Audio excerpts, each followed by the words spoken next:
Hey there, I'm Thea Dudley, also known as the Credit Overlord, and welcome to LBM Talks Credit. We are the only podcast that talks trade credit in the lumber and building material space. Never miss an episode, stay tuned, and we're glad you're here.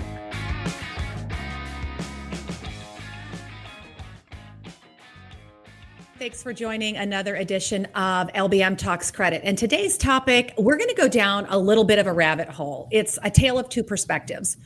Same person, though. So I'm your host, Thea Dudley, also known as the Credit Overlord. And if you've read my columns or attended my webinars, you know I'm a huge advocate of knowing your customer, especially how their cash flow works. If you're a dealer and you don't understand contractor and subcontractor credit, or vice versa, you're going to have a lot harder time. So my guest today is someone who has a very unique perspective on things. Not only does he own a building materials supply house up in New Jersey, he also is second generation insulation contractor and took over his dad's company, sold it, and then went back in and started another one. So what's cool about this is it's such a great perspective to have both sides of the fence. And I love that he understands the challenges and can speak to those. So before I go any further, I would love to introduce Todd Sawyer. He's been a great friend, an amazing customer, and wonderful mentor relationship. I love getting to bounce stuff off him and vice versa, because I always learn something and it's always a perspective that I'm like, yeah, I didn't quite see that coming, but that's pretty cool. So Todd, welcome. Thank you, Thea. I'll start the conversation by saying Thea and I go back quite a few years, and when I discuss her with other people, they're like, you're friends with the head of credit at wherever we happen to be doing business at the time. And I always thought it was funny that, Thea and I would discuss credit's very, very difficult and it's tough. You got to be tough on people. And the fact that she and I became so close and such good friends speaks to her and her ability to, develop relationships. And I don't want to break my arm patting myself on the back, but when you understand credit, it's easy to understand a credit manager or a director of credit. Well, I know. Thank you for being very kind. Not very many people are. I consider it very smart to befriend the credit, whoever's in charge of credit, wherever you are buying from, because we can make or break things. We can help make things happen. And once you get to know that person and you get a feeling for, we get a feeling for how they move forward and what they're like, it says a lot about their character. And trade credit is very different than bank credit and how we look at it. I don't usually have guarantees or, some kind of property I can take back. It's really, here's how you've paid in the past.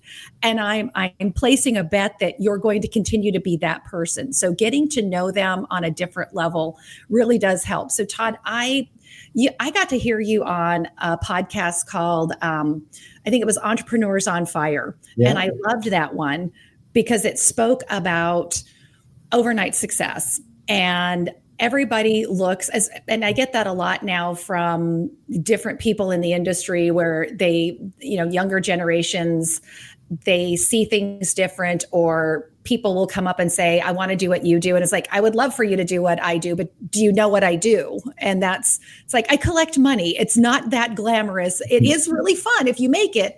But those are some of the things where when we talk about that entrepreneurial spirit, you can really start that in your whatever role you're in. And, we're speaking about cash flow and money.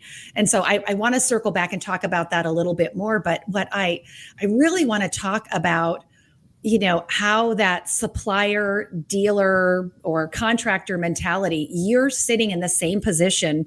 You're loaning money to contractors, and yet you are a contractor. So how do you balance and reconcile that? Does that make you nicer to people or more kinder, or does it make it like, I know the stuff you say as a contractor, so don't even start? Yeah, I mean, both. You can call somebody out pretty quickly, but you also do have a better understanding. And, since I'm on both sides of it, I really get a true picture of what contractors, what challenges they face and what they're up to and how they have to do business. And honestly, the best solution is always transparency, honesty, and working together. If we're giving credit to a framer, for instance, and the framer is giving credit to a general contractor, we're giving credit to the general contractor. Ultimately, if the general contractor doesn't pay, the vendor can't pay us. So the more information you can get about, especially if it's a large project, about the ultimate customer, the easier it becomes for a lumberyard or supplier of some kind. So when you approach that, and I know you get to work with a huge cross section when you're talking to other contractors, because this is where I think it becomes so valuable. I know when I ask a contractor for a credit application, they're like, especially if I'm a contractor talking to a subcontractor or a GC, and the GC is like, why I gave you a purchase order, or I gave you a contract. I don't know why what does a credit app get me? Yeah. And it's like, well, I need to know who I'm doing business with. Just because you throw your name up there on a PO, I still got to know all of the backstory. Who takes care of your billing? Who do I call for money? What's your legal name? And I don't know you from Adam's house, cat. I don't know if you're worth anything. The best people to do business with are people that people that you've developed a relationship with, that you've done a bunch of projects with, or have years of experience. Once you have a personal relationship, you really can understand the customer a lot better. That being said, we're always going after new business. We want to hang on to the business that we have and continue to grow by getting new business. And you don't know who you're dealing with. There's a million small contractors out there. There's thousands of mid-size contractors out there. And honestly, some of them are good and a lot of them are bad. And it's very hard to decipher on the surface who's going to be a problem and who's going to be easy. I used to tell my sales staff all the time, they would come in and say, oh no, he's a good guy. He's a really good guy. I said, he's a good guy. I hate that term. I still hate that term. He's a good guy until he's not. You know what I mean? Like, it only takes one job or one project for that good guy to no longer be a good guy. And, a lot of times it's because maybe that customer is just not sophisticated enough and they put their butt on the line for something and lost. And you know what they say, it rolls downhill. And so the vendor, the supplier is going to get caught in it rolling down the hill. So as granting credit as a dealer, and I happen to know your credit manager, Donna, she's fantastic. But as a dealer, does it make you more empathetic to contractors when you are looking at granting credit, or does it make you ask a different set of questions? Like, if you were to give advice to dealers on working with contractors, what are some of the key things that you've learned and discovered that would help them? First and foremost, you have to do research on a new client. And it's running a credit check, Googling the principal's name, Googling the company name. If someone's real bad, you're going to, you can Google ABC construction lawsuits, and you might get a list of different lawsuits that pop up. Beware. You may see nothing at all. No website, nothing, no footprint on the internet. Is this even a real company? And, no D&B, nothing. Well, they're not real. They started this business just to do this project, and they have zero credit history. All right, well, who's the principal of this entity? Then you do a little bit of research on that person, and you have to figure out who the heck it is you're dealing with first. And, if it's a salesperson, they need to help in that process. But salespeople, as we know, and again, it's the nature of the business, they're there to sell. They don't want to hinder the sale by, God forbid, doing a little bit of research and getting some information to see if we get paid. That's not the important part. The important part is making the sale to that, until we don't get paid, and then they don't get paid. But, so it's do your research, make sure that there's some kind of relationship, and set expectations. We've dealt with some people that had some stuff come up where they had some prior lawsuits, they had some prior judgments, and I just had a conversation as the owner, had the conversation and said, listen, I don't have to tell you something you don't know. There's some shady stuff that's out there. Do you say shady? Do you actually say to them, oh, absolutely. you look shady? Or do you smooth it out a little? It's like, because contractors have big egos. You know what, though? When I was young, I'm 52. I've been in this game a really, really long time. When you're a young guy in the business, you got to be a little bit more careful. Most of these guys are younger than me now. So now I'm the guy that's been around, maybe the voice of reason. Listen, you Google me, there's going to be some good stuff that comes up. So, we had a situation not too long ago where further along in the process, a company owed us a bunch of money. They were just dodging every phone call, not answering emails. I picked up the phone, left a voicemail message, and 10 minutes later, I got a phone call back. And I'm like, I appreciate you calling me back. My people have been, really trying to get a hold of you. And he's like, no, I just didn't have new information, but I Googled you. And I'm like, okay, well, I can appreciate that I've been around and I know how things work. And ultimately, we set up a payment plan. But I went off track there for a second. So, at the end of the day, you got to know who you're dealing with. You got to be honest, be transparent, and ask some tough questions. Are you going to be able to pay me in 30 days or 60 days? Who is it that you're working for? Are you funded? Are you being funded by an owner or a bank? Do you, and sometimes they'll get annoyed and run away, and that's okay. If someone doesn't like the questions I'm asking, they don't have to do business with me. But I'm not going to just roll over and hope that we get paid. Hope is not a great business model. No, but you also said something that I found really interesting, a couple of points that you touched on. And one of them is, and I think it's the greatest question that most credit managers or salespeople won't ask. And that's, are you funded? Who's funding you? And that a lot of these contractors will set up different LLCs for every project. So when you pull up a credit report on one of them, you're like, okay, this was started about a minute ago and there's nothing here, but yet it links back to something else and you want a cross corporate guarantee. And it's like, look, your company is basically a shell because you set up. So there were two things that I found really interesting there that, you've experienced. And as a dealer coming into that would have never been something that you might have touched on as a contractor. Yeah. So when you look at those guys that are, hey, you set up individual, what's that conversation look like? Are you just going, hey, tell me some stuff? Tell me some stuff, but also we require as a lumber and building materials dealer, we require a personal guarantee.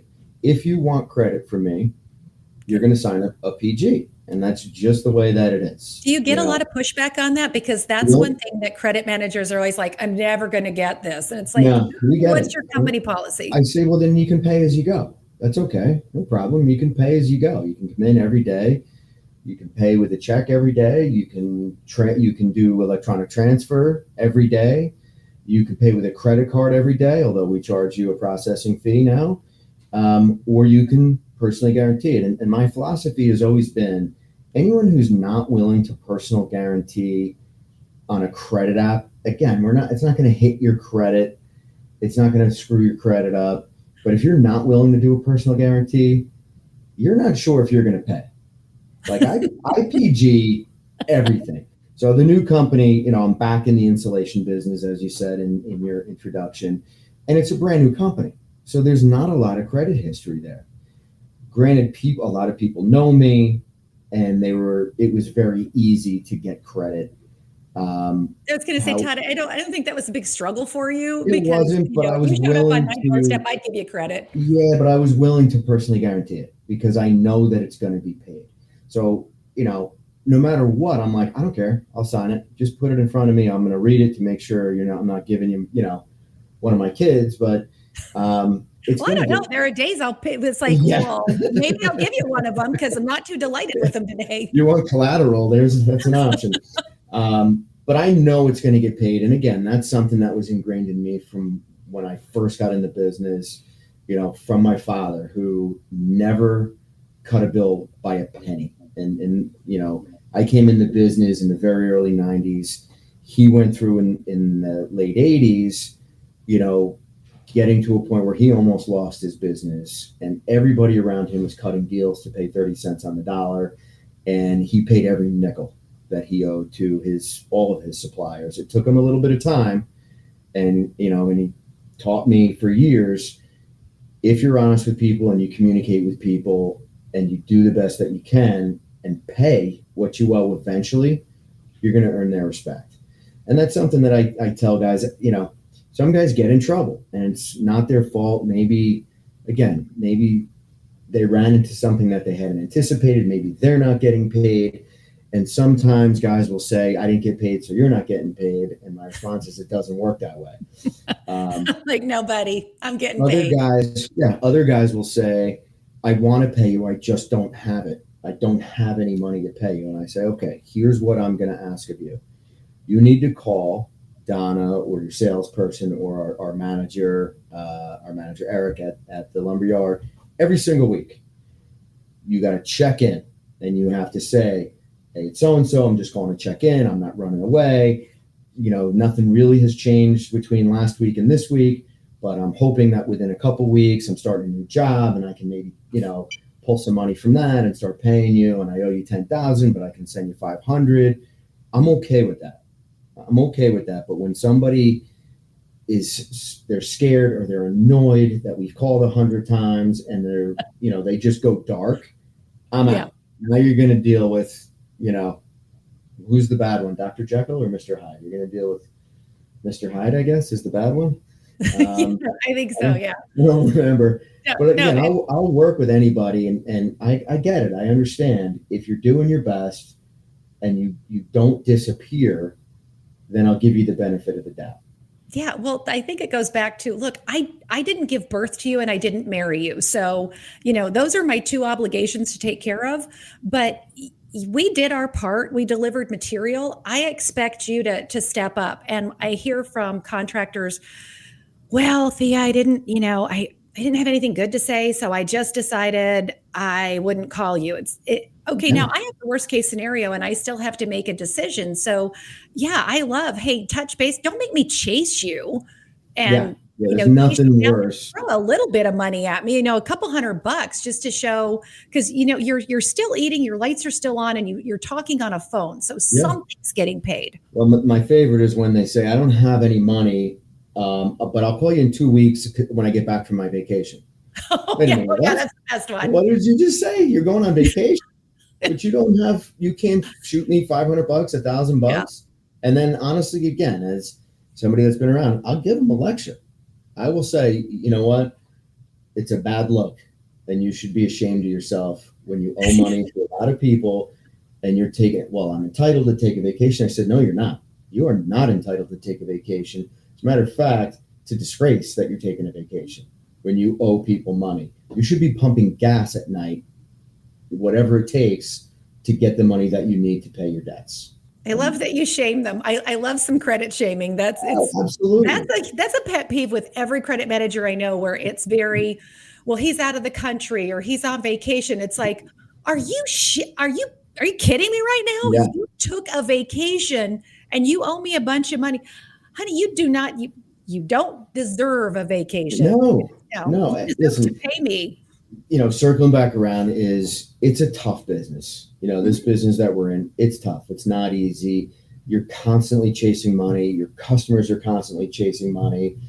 And, I get it. Like, I understand, but it doesn't make it any easier when you own a business and you've got all the liability and you've got, all the stress and all the money invested, and someone says, I'm not going to pay you, or I can't pay you $10,000. What they need to understand is that $10,000 isn't my profit. My profit maybe is $1,000.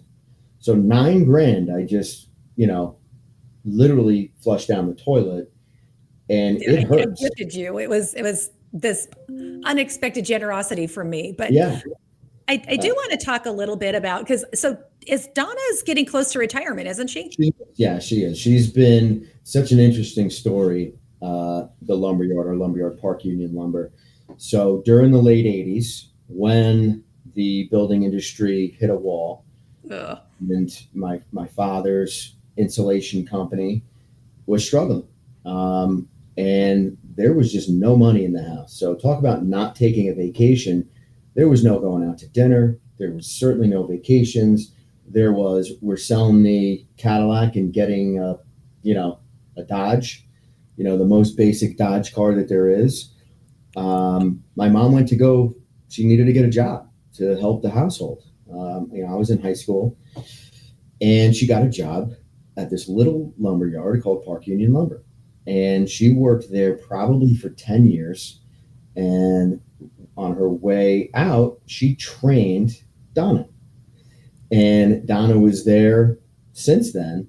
The owner of that business, our family had gotten to know, and he then many years later got into a little bit of trouble. This was like 2013 or 14, and called me for help. And we ended up purchasing the business, saving it from bankruptcy, and turning that company around.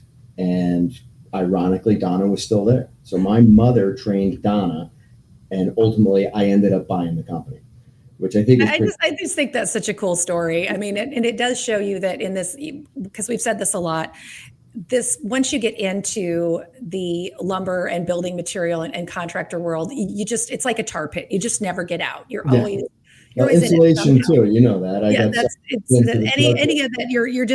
You're a lifer, and it's really it's a good thing. Yeah. But so when Donna retires, how are you replacing her? So we brought in. So she is a dynamo. I mean, when we started in that business, it was very, very, very small. Again, on the verge of bankruptcy. We were able to infuse a bunch of new clients. We brought in systems and processes that just didn't exist, and started to grow the business, but prudently, not too quick. And then we ended up, hiring a general manager, young guy who, started at the bottom in the yard and was so ambitious and so smart. He worked his way up, and built a beautiful team of people. And so, Donna had spoken for the last couple of years about, ultimately, eventually, I'm going to have to retire. I'm going to want to retire. And we said, we get it. And it was just an open conversation for the last couple of years. We brought in another person that is now working with Donna side by side, day by day, to get trained and understand all the processes and all the procedures that we have. And things are going really, really well with that. Donna may stay and do some part-time stuff, which we said we would love that. But the key is transition. You don't want to wait until the last minute. We got lucky. We hired, a young woman who is really, really good, but you never know. Sometimes you go through 2 or 3 people before you find the right fit. They might be great people. They might be smart, but maybe they're just not the right fit. We found somebody. We got lucky and found somebody right out of the gate. And it's a transition. And as we continue to grow, we're going to hire more people, but now our key person is in place. I think that's really healthy that you brought somebody in so far in advance that you're able to get all of that training and take that knowledge and have the ability for someone to grow. And if they're going to fail at something, which you make a million credit decisions, some of them are not going to be spectacular. So you've given them a safety net, which is really cool. I do want to circle back around to that podcast that you did and that entrepreneurial mindset. I thought that it was really empowering. It was really pretty great to hear, because I know a lot of credit managers out there are like, look, I'm head of my department. I don't know where I can grow from here, and they're like, or I'm in a smaller family business. There's nowhere for me to go. And one of the things that's so frustrating is, where do you want to go? Because no matter where you are in a company, there's only so many, president jobs. There's what do you want to do? Where do you want to grow? And success doesn't always look the same for everybody. So, growing out, and I know that we talked a lot about, that fostering the autonomy and moving forward and how you inspire people, especially knowing that you do have some family businesses. And so how do you make those people feel like, hey, you own this job and you can go anywhere you want in the company. It doesn't have to look traditional. Your first point was spot on. First, you need to know what it is they're looking to do long term with their lives. How far up the chain do they want to go? Like what's their dream? What's their goal? Some people are very happy and don't want the extra pressure or the stress or the responsibility. And they're like, listen, I just want to do my job. I'm going to come in, I'm going to do my job, I'm going to do it well, I'm going to cooperate with everybody, and it's going to be great. But when I go home, I want to punch the clock. I love this analogy. I use it in every podcast. Slide down the brontosaurus tail, and go home, and whatever it is, whatever hobbies I want to do, my woodworking in the garage, I want to be able to coach every sports team. Okay, great. Like, that's awesome. Other people say, I want to continue to grow. I want more responsibility. I want to be able to, contribute more and help the company grow. And with that, I want to obviously grow my compensation and make sure that, financially I'm secure and maybe more than secure. And once you find that out, then you need to coach people so that they understand that being here for a certain amount of time isn't going to do it. Putting the time in isn't enough. It's what can you make happen? How can you grow your department, make your department more efficient? How can you grow the overall company by working with your coworkers and teammates? How do you earn it? Like you said, there can only be one president, but there can be 7 division managers if everybody can grow the company to that level. So, a mom and pop family business might not have as much opportunity unless mom and pop say, we're willing to support any growth that, the team can make happen, but the team's got to make it happen. I've always said that one person can't build a company, can't build an empire. It's who you surround yourself with. So if you surround yourself with amazing people, the business takes on a life of its own. It just needs the captain to steer it in the right direction. But the captain isn't running around painting the hole and, fixing the motor and doing all the things that need to get done. He's just making sure you're on the right course and that, your missions get completed. I think that's important for, when you and I talked offline a couple of weeks ago, we were talking about how if credit managers viewed their department as like, if this department were my business, what would the decisions I would make? How strongly committed am I to them? What does this look like? And I think that was probably one of the most poignant things that I pulled out of that conversation was you're going to get out of it what you put into it. And maybe spending some time, in that same vein is getting to know your customer where you spend some time out in the field and maybe you understand how they do their billing and you understand how their cash flow looks so that you're able to support one another. So I love that. So, and again, listen, because credit and accounting and financial analysis is something that I love to do, I don't mind helping customers understand their statements, understanding their cash flow, helping them do a cash flow analysis. I think that's something that a vendor can offer their client as a value-added service. That, listen, if you're willing to accept it, I'm willing to help you with your business for no extra cost. But you got to open up, you got to show me your books, you got to let me have access, and I'll be a no-cost financial coach for you in return for, you buying from me and me giving you credit. But I got to, in order to help you, you've got to give me the information. And see, look at that. Look at that right there. Todd bringing the value, putting in there. It's like, look, I just gave the credit department. You might not create money. You may not sell anything, but here's the value you bring where we can have these services for you because no one's going to do it better than your vendor.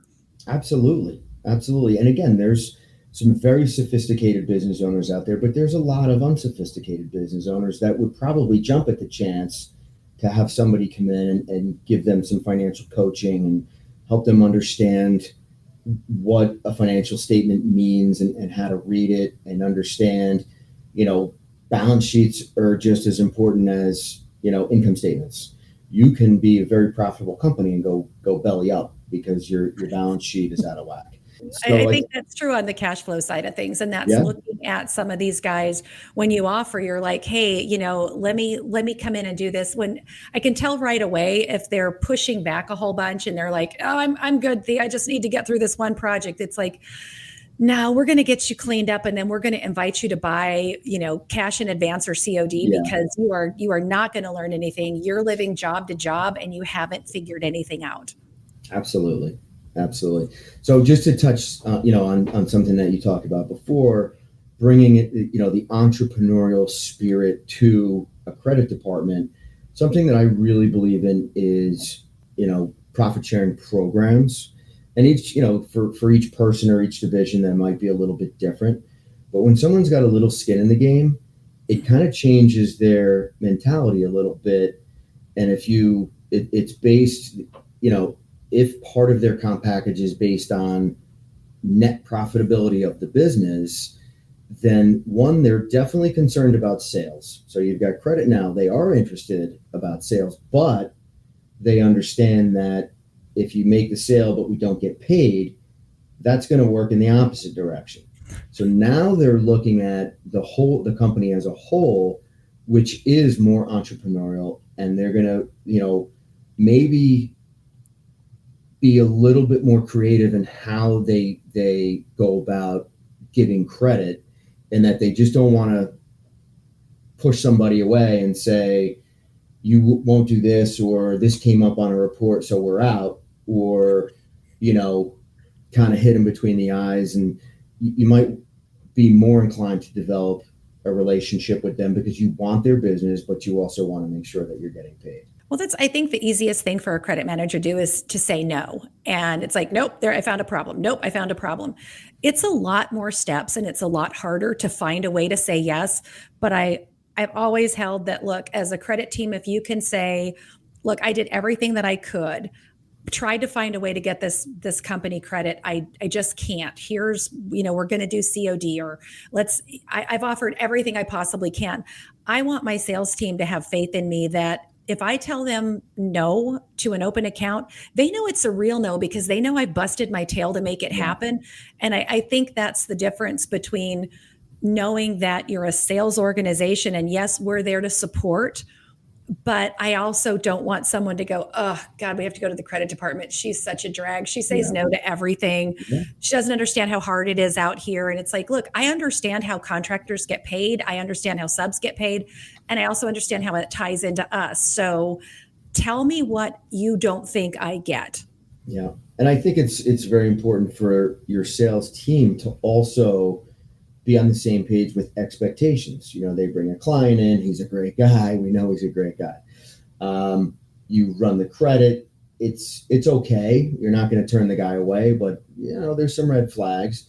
You set expectations with the client and with the salesperson that says, listen, we're going to start at 20,000, not 100,000 that they asked for. We're going to start at 30-day terms. On day 31, we're not bringing any more material to you, or we're not going back to the job to continue working there. If everybody agreed to that ahead of time, you can't come back to me later and say, oh, but we just got to ship one more order. Oh, but, next week, but you got to send your crews back tomorrow, but we're going to get paid next. We had the discussion. Everybody agreed to it. I'm not the bad guy now. You shouldn't have agreed to it if you didn't think that you could get it done. So, and then you got to stick to it. And if you say 30 days, it's 30 days. If you say 45 days, it's 45 days. Everything stops. And honestly, people that are kind of kicking the can down the road, you'd be amazed at how quickly that check comes when they have a timeline and you're like, listen, we discussed it. We agreed that you were going to be cut off at 45 days. You're on 30-day terms. I'm going to give you a grace period of 15 days. On the 45th day, the 46th morning, we're done until you pay everything. And then it's not just stuff that's past due. You had me until 15-day grace period. Yeah. Well, you had me till 15-day grace so period. that's Like, where I got a portal, get out there and get my money in it. Listen, that's where we'll circle right back to the beginning of the conversation, where being a vendor and a contractor comes into play. Like 30 days is what I want it to be. Mm-hmm. But in reality, when my contracting business is billing a big client, it's an AIA document, you can't get paid in 30 days. It's 45 days minimum to get your money from the developer or owner. And even then, sometimes that 30, which turns into 45, turns into 60. So understanding that, my lumber customer is waiting for his money for more than 30 days and he can't pay until he gets paid, me cutting off that job is just, I'm spiting myself. I'm cutting off my nose to spite my face, because now the contractor can't go back and he can't cut it off because it's in the system, it's on the next bank draw. So you really have to understand, again, who your clients are, who you're dealing with, how the payment is going to work, and then give a little bit to, your contractor customer, understanding that it's he can't pay until he or she can't pay until they get paid. And then again, there's a million things that you've got to, you look through a contract and it's absurd. A lot of the contracts that I look, they're just insane. The pay when paid clauses, it's everything against the person, quote unquote, lending money. And you've got to navigate your way through these contracts and pick your battles and squash the worst ones, and then take a shot on some of the other ones. Again, you can't go into this business saying, I'm going to have no risk because my credit's going to be so tight that I'm never going to have risk. You'll never get a job. Sometimes you got to agree to stuff that is not great in a contract, and that's part of being an entrepreneur. Is you're taking a risk. You want to limit your risk, and you want to communicate these risks, but you still have to take it. True. And that's one of those things where if you don't understand, like as a dealer, if you've a dealer credit manager, if you've never read a contract, an AIA contract, or understand AIA billing, or read a PO from a builder to a subcontractor. Subcontractors really have it the roughest because they're basically financing everything because they're waiting for everybody to pay them. Mm-hmm. So any credit managers out there, I really urge you, get your hands on a contract and read it. You'll be amazed at what subcontractors and contractors have to do. But Todd, I know we've been on for a while, and I hate taking up some. Well, okay, I don't hate taking up. No, you don't, and that's okay. I love hanging out with you. But if you had like a couple of pieces of information to give to dealer credit managers, what would it be? What do you think the most poignant things are? Oh, well, that is a good question. Again, I think it goes back to communication and transparency. Those are the two in life. I think those are two of the most important things that you can do to succeed. Communicate with your sales force, communicate with your clients, make sure that everybody's on the same page, and be transparent. So a lumber dealer credit manager needs to set standards and set rules. And just be honest. If you don't think that you can get this done, we're going to have to, try to figure out how we're going to try to do business together. Set the expectation of you're going to pay interest if it goes past, and that interest is going to compound. Are you cool with that? Are you going to sign for that? Yes. No, I refuse to pay you interest. Okay, well, I'm not an interest-free bank. So if you don't pay and you're not willing to pay interest, we can't do business. So again, you pick your battles, but to just do it, slap a number on it that says we'll give you 20 grand, 30 days, and I didn't really speak to anybody. I just looked at a credit report, and I don't really know anything about them still, and then get pissed off when stuff doesn't go as planned. You kind of set yourself up for that. So communicating with everybody and letting everybody know what the expectations are, I think, is the two most important things. I think that's beautifully said. The communication and the transparency. I know I've worked with credit managers before that have said, well, I don't know, kind of wait. It's like, okay, if the file looks like this today, it's going to look like that the next time you look at it. It's going to look like that tomorrow. It's going to just stop stretching somebody out. Just have the hard conversation and tell them, look, I looked at your report. You've got some liens and judgments out here. Let's talk through what they are. Once you get through it, it might not be just as it appears on paper, but Absolutely. having those conversations and setting those expectations are huge. Absolutely. I've had the conversation. I've seen stuff come up and called a client and been like, listen, there's open judgments against you. And they're like, what are you talking about?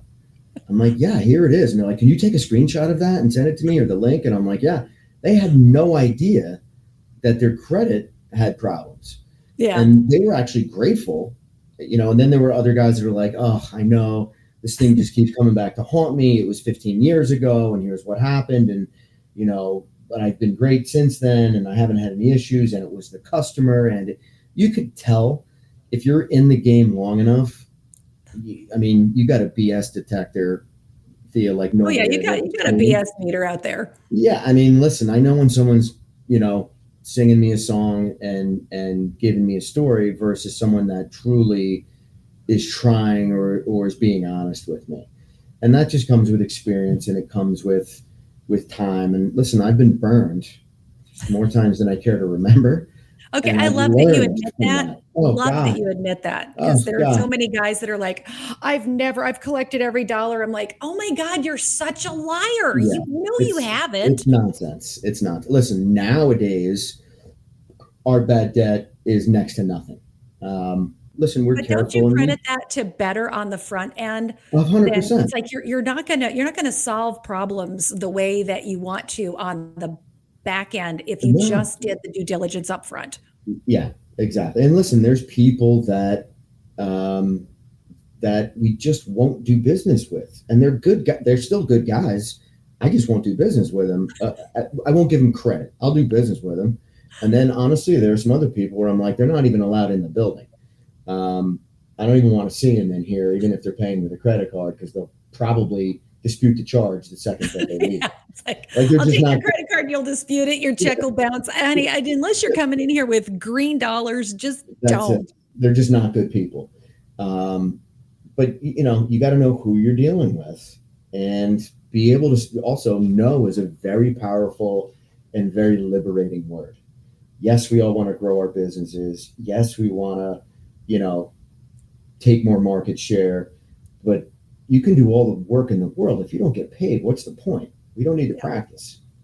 What is it? Volumes for vanity, profits or prosperity. It's like I don't want to take all the orders off the street. And then it's like, yes, I had a hell of a charity day today. So that was awesome. Yeah. Listen, same goes with, it's a whole different discussion, but understanding your market and understanding your soft costs, your hard costs, cost of goods sold versus variable overhead, fixed overhead.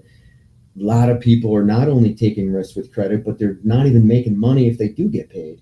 Now you're getting double whammy. Now you're the credit problem. So everybody has credit and gives credit right down the line. Yeah. So, listen, as a contractor, they're getting credit from their supplier. The supplier is getting credit either from the larger distributor or manufacturer. The manufacturer is getting credit from a bank and or PE money, or if they're public. So everybody are both things at all times. Yeah, it's kind of that. It's just like a circle. It's eat or be eaten. So you're just kind of chicken and egg in it. There's no stopping point. But Todd, I thank you for spending so much time with us today. The LBM community is so dependent on introspective and credit and figuring out how we can do a better job, how we can move things forward, what we can do different, how we can change the viewpoint. And everyone gets so excited about tech. And don't get me wrong, I love that there are things that we can do now that is much more, peeling off the transactional pieces. But what it comes down to is the two big things that are takeaways for me are the communication and transparency. And you're not going to get that from AI. You're going to get that from relationship building, and you're going to get that from learning and growing and knowing your business. Absolutely. So thank you for being here. And this wraps up another episode of LBM Talks Credit. I'm Thea Dudley. We are so glad you're here with us. We come out every other Tuesday, and we're available on Spotify, Amazon Music, and Apple. Until next time, keep watching your cash flow.